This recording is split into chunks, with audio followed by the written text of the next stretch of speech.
Could you explain the biochemical link here between what happens in that 0 to 3 age range and then the later risk of developing various mental illnesses?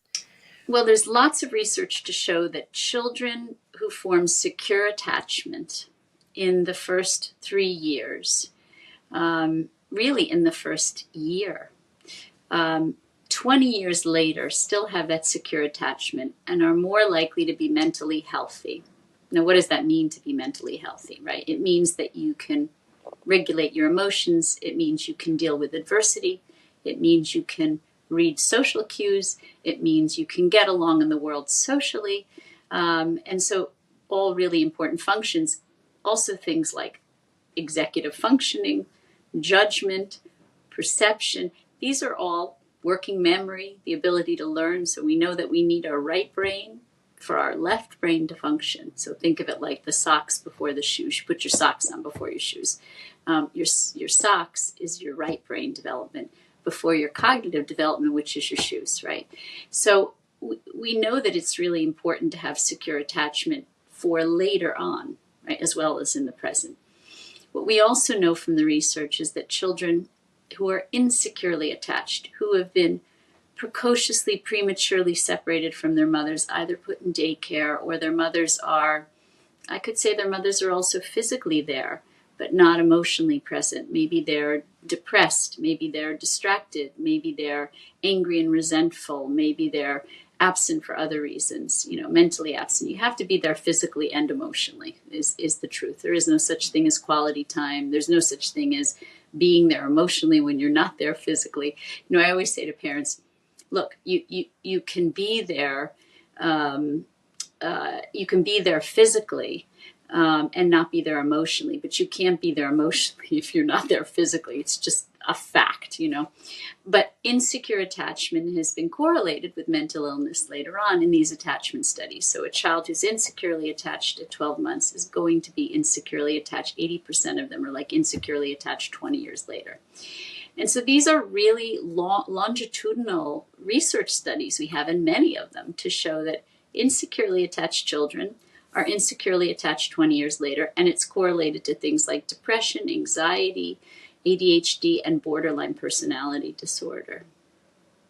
So, and different attachment disorders. So what is an attachment disorder? Essentially, an attachment disorder is a coping mechanism. It's a strategy that a child chooses unconsciously. They don't choose it consciously, but they unconsciously choose to cope with the loss of their mother, what we call anaclitic depression. So when your mother isn't there and you're so vulnerable, then you dig deep inside your psyche to find some way to cope.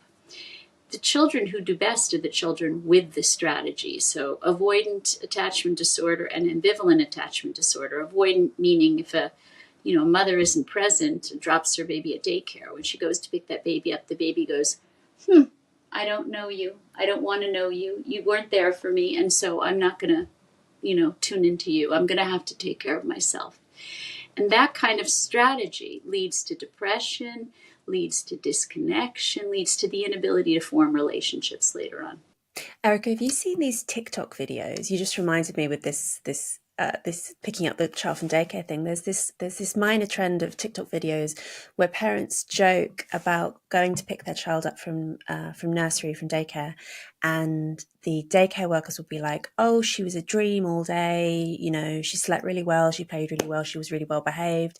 And then as soon as they get in the car, the child has a meltdown, won't behave for the parent, is acting up, is upset, is not like emotionally engaged with them. And it's kind of played for laughs in these TikTok videos because I think the joke is like, oh, what bad luck for me that they're so easy at nursery and they're so difficult at home. But then I always think, is it not possible that this is exactly what you would expect from a child who is struggling with attachment, that they would let their emotions out as soon as they get home or get in the car? I always say to parents that children who are securely attached are better behaved children. So, the irony is that if you're not there, your children are going to be more difficult and more challenging for you. So if we're talking about from the perspective of the parent, it's going to be harder for you to raise children who are more difficult because you haven't been around. When you're around, your children are less difficult.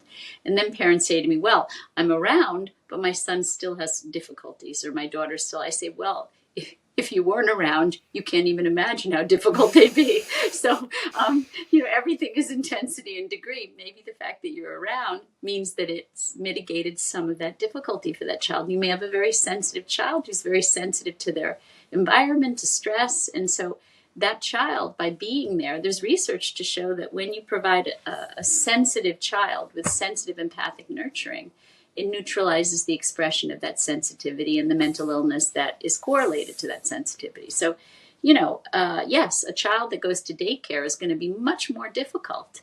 They're going to have behavioral problems. They're going to have sleep issues. They're going to have regression issues. They're going to show signs of aggression later on. They're going to, the studies show that children in daycare show serious signs of aggression and behavioral problems when they get to school age.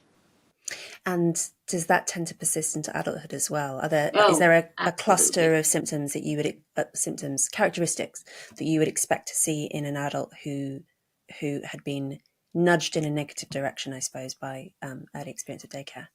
I mean, again, the depression and anxiety, but also things like ADHD. So ADHD is a hypervigilant response to stress. It's your brain in a vigilant state of a threat state, right? So, and that causes distractibility, because distractibility is a sign of the amygdala, the stress regulating part of the brain, on high alert.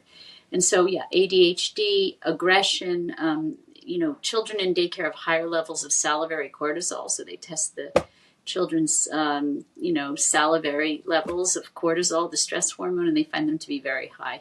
So that persistently in the brain causes things like distractibility, aggression, fight or flight. So think of fight or flight. So fight, what do we do when we're threatened? We become aggressive. We want to fight the predator, or we run. We flee from the predator, which is what distractibility is about. So, I mean, these things are not really rocket science. They're not really hard to figure out if you know what to look for. I think it's why I started writing books for parents, for lay people, because I don't need to write another book for people in my field, because we all know what it looks like. But for some reason, the public doesn't. I think some of it is an instinctual loss. It's a loss of interest in what's really happening to children underneath, and just treating them on a behavioral discipline level, and not really looking for things that intuitively we should know.